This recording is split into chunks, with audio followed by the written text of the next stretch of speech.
नमस्कार साथियों, आपका स्वागत है हमारे यूट्यूब चैनल में। और आपको जैसा कि पता है कि हम डीएलएड प्रथम सेमेस्टर के लिए आपका मैथ सॉल्व करा रहे थे, जिसके अंतर्गत हमने ऑब्जेक्टिव टाइप क्वेश्चनों के अंतर्गत आपको 7 वीडियोस प्रोवाइड कराए थे, जिसमें हमने आपके 72 क्वेश्चंस को डिस्कस करा था।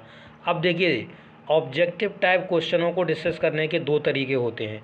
क्या तरीके होते हैं? तो जैसे मान लीजिए यही क्वेश्चन जैसा आपको स्क्रीन पर दिख रहा है, मान लीजिए यही क्वेश्चन आपको दिया हुआ है और इस क्वेश्चन के ऑप्शंस दिए हुए हैं ए, बी, सी और डी। तो हमने बताया कि ये क्वेश्चन का जैसे ऑप्शन ए सही है, ये एक तरीका है कि हमने इसमें से 4 में से एक पे टिक मरवा दिया और बढ़ गए, आगे चले गए अगले क्वेश्चन पे। ऐसा हमने नहीं कराया है। हमने ये बताया कि ए ऑप्शन है तो यही सही क्यों है और ये बी, सी और डी ऑप्शन गलत क्यों हैं। तो हमने डिटेल में डिस्कस कराया था, जिससे कि आपके कंसेप्ट बहुत ही ज़्यादा मजबूत हो पाए। तो आपने एक भी वीडियो मिस करा है तो आप उनको सबको देख लीजिए। उसे देखने के लिए आपको क्या करना होगा, यूट्यूब में जाइए, हमारे चैनल का नाम सर्च कर लीजिए, बेसिक टू टॉप स्टडी। जैसे ही चैनल का नाम आप सर्च करते हैं तो मेरा चैनल आ जाएगा। उसमें एक प्लेलिस्ट नाम से एक बॉक्स बना होगा, प्लेलिस्ट होगी। उस प्लेलिस्ट में आप जैसे ही क्लिक करेंगे तो वहाँ पर आपको नीचे की साइड पे आपको दिख जाएगी डीएलएड प्रथम सेमेस्टर के लिए एक प्लेलिस्ट बनी होगी। वहाँ पर आप जाइए, उसमें से सभी वीडियोस को आप वॉच कर लीजिए।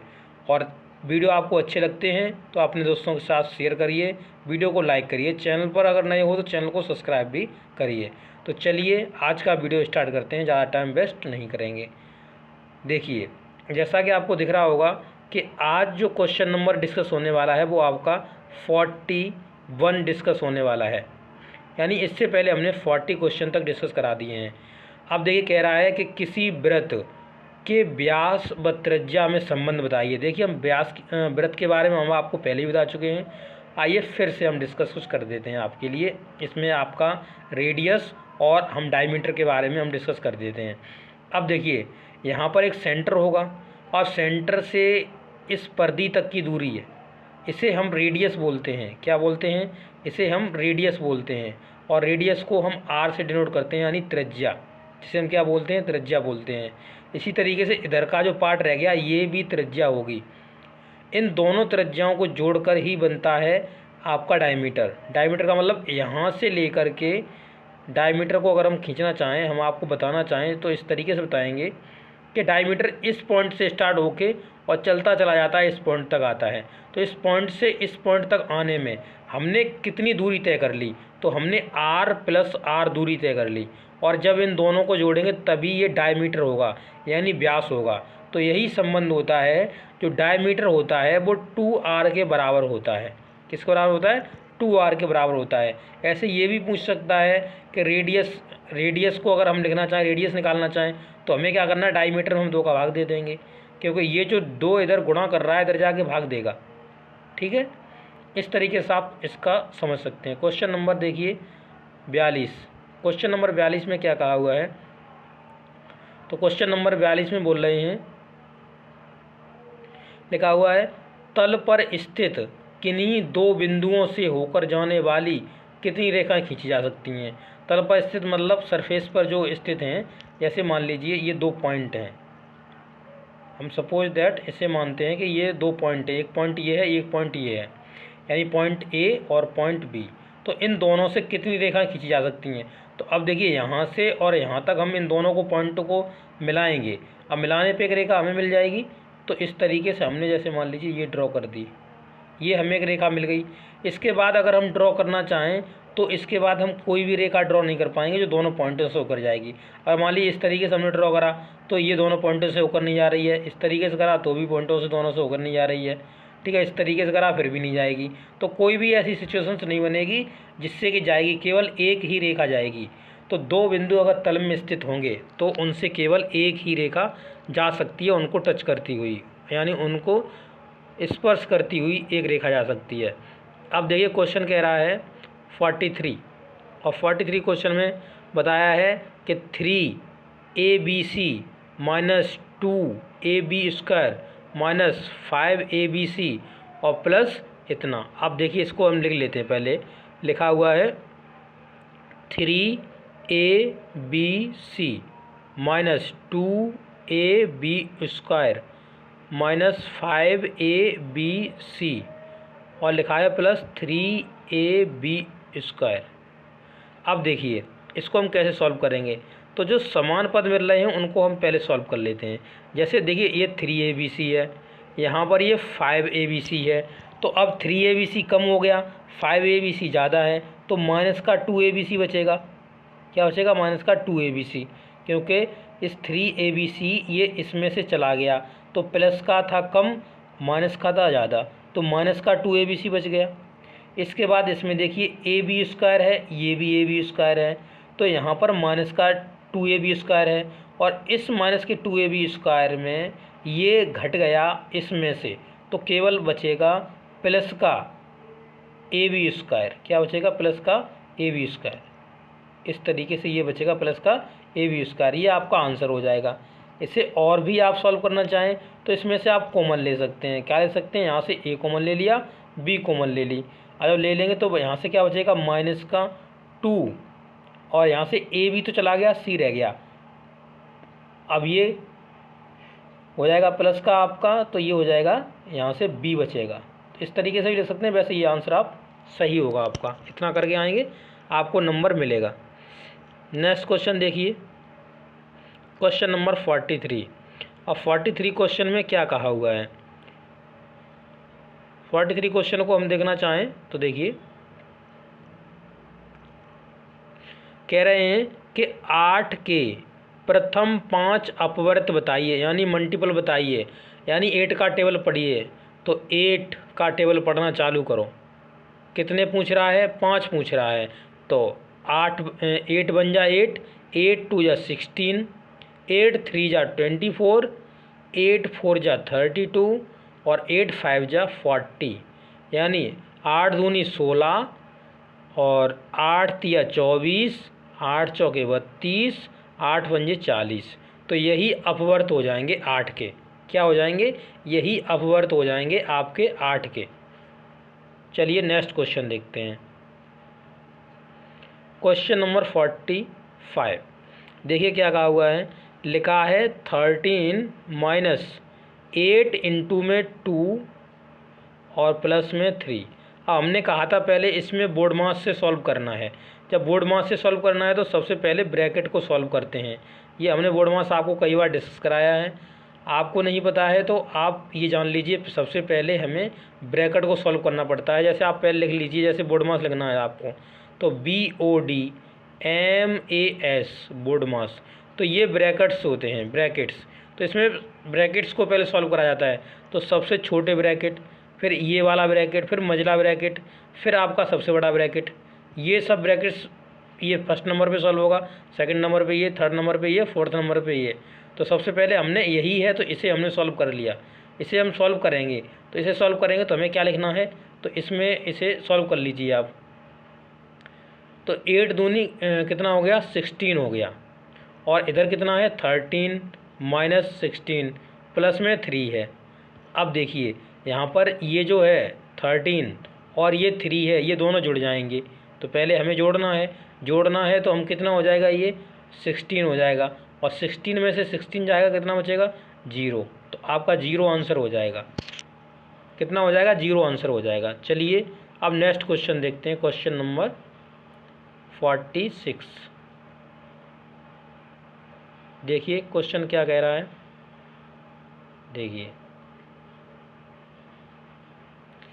इस क्वेश्चन के अंतर्गत आप देखेंगे तो लिखा हुआ है एक बगीचे की लंबाई 115 मीटर है तथा चौड़ाई 45 मीटर है। बगीचे के चारों ओर से उसे घेरने के लिए कितने मीटर तार की आवश्यकता होगी? तो इसका क्या पूछा है? तो इसका पेरीमीटर पूछा है। आपको पता चल रहा है कि इसका पेरीमीटर पूछा हुआ, परिमाप पूछा गया। जैसे मान लीजिए ये एक बगीचा है, ये इस तरीके से एक बगीचा है, और इस बगीचे को हमें क्या करना है? इसे हमें घेरना है, बाउंड्री करनी है इसकी। जब हम इसकी बाउंड्री करनी है तो हम किस तरीके से इसकी बाउंड्री करेंगे? तो इसकी बाउंड्री करने के लिए हम इस तरीके से इसके किनारे से इस तरीके से हम इसमें तार लगा देंगे। या कुछ भी लगाएंगे, तो इसका हम कर क्या रहे हैं, इसकी जो बाउंड्री कर रहे हैं वो इसका पेरीमीटर कवर कर रहे हैं हम। पेरीमीटर मतलब परिमाप कवर कर रहे हैं, इस चीज़ का परिमाप कवर कर रहे हैं। तो यानी परिमाप को हम कैसे निकालते हैं, तो हमने कहा था इसकी सभी लेंथ जुड़ जाएंगी आपस में, यानी लेंथ ब्रेथ दोनों जुड़ जाएंगी। अब कितनी इसमें लेंथ है, लेंथ इसमें 2 हैं, ये एक लेंथ रही, ये लेंथ रही, ये ब्रेथ रही, ये ब्रेथ रही, यानी लेंथ का मतलब लंबाई लंबाई और चौड़ाई चौड़ाई, इन सब को जोड़ना होता है। इसमें देखिए कहा भी है 115 मीटर तो लंबा है। जब 115 मीटर लंबा है, अलग से मैं इसे बना देता हूँ, देखिए 115 मीटर लंबा है तो 135 मीटर तो हो गया ये लंबा, 135 मीटर, ये भी 135 मीटर। और कहा है कि 45 मीटर ये कैसा है, 45 मीटर ये चौड़ा है, तो 45 मीटर ये हो गया, ये 45 मीटर 45 मीटर। इन सबको आप जोड़ोगे, एक लंग से जोड़ते चले जाइए, इस तरीके से आपको मिल जाएगा। अब आपको इस तरीके से तो पेपर में नहीं करना है, आप फिगर बना लीजिए। इसके बाद अगर ऑब्जेक्टिव टाइप क्वेश्चन आता है तो आप इस तरीके से जोड़ के कर दीजिए। बट आपको वहाँ पे लिखने के लिए अगर दे दिया जाए तो आपको कुछ इस तरीके से करना है। किस तरीके से, देखिए सबसे पहले आपको क्या करना है, आपको फिगर बनाना है। आपको क्या बनाना है, फिगर बनाना है। तो देखिए इस तरीके से हमने ये फिगर बना दिया। और फिगर बनाने के बाद आपको डिनोट करके दिखाना है कि हमने किसे क्या माना है। तो देखिए यहाँ पर जो लंबाई है उसे हमने 115 माना हुआ है, इसे भी 115 माना हुआ है। इसके बाद जो चौड़ाई है उसे हमने 45 माना है, 45, और ये भी 45 माना, क्या है इन्होंने दी हुई है। अब इसके बाद हम लिखेंगे यहाँ पे जो परिमाप होता है, यानी बाउंड्री इसकी करनी है, तो हमें परिमाप निकालना है, चारों तरफ परिमाप निकालना है। तो इसमें क्या करेंगे, 2 और L प्लस B, यानी 2 बार Li 2 बार Bi है, तो इन दोनों को हम जोड़ देंगे। अब जैसे 2 और इन दोनों को L को जोड़ लिया हमने, 115 आया, और A 115 है और B 45 है, इन दोनों को जोड़िए।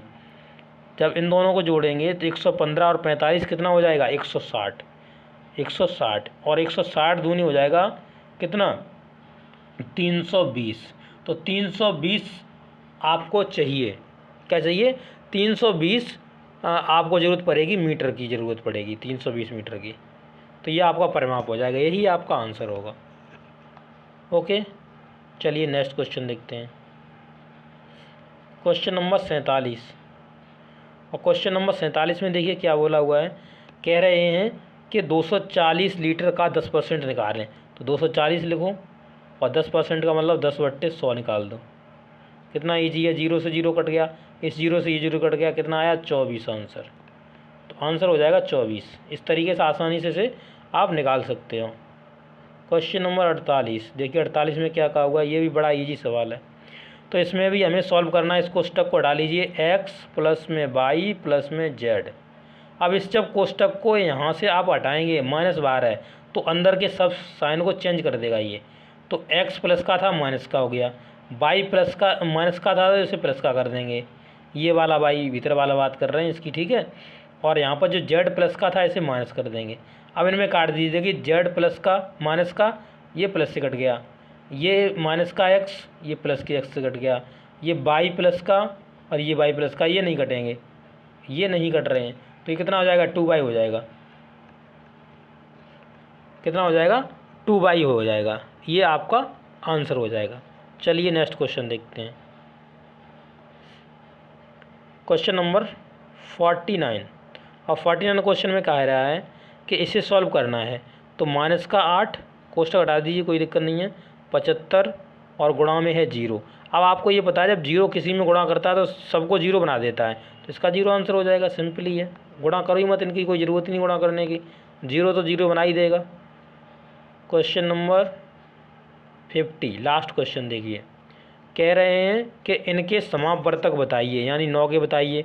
9 को कौन कौन डिवाइड करता है, 1, 3 और कितना कर देगा, 9 कर देगा। ये हो गए 9 के। 15 को देखो कितना डिवाइड करेगा, 1 करेगा, 3 करेगा, 15, 5 करेगा, 5 या 15 और फिर 15 करेगा। तो ये हो जाएंगे इसके समापवर्तक।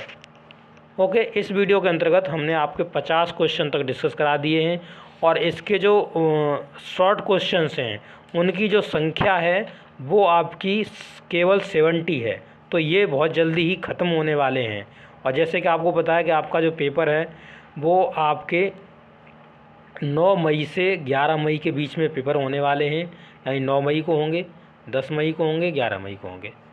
और आपके पास ज़्यादा समय नहीं है, तो आप ज़्यादा से ज़्यादा अपनी स्टडी करिए और अच्छे से पढ़िए।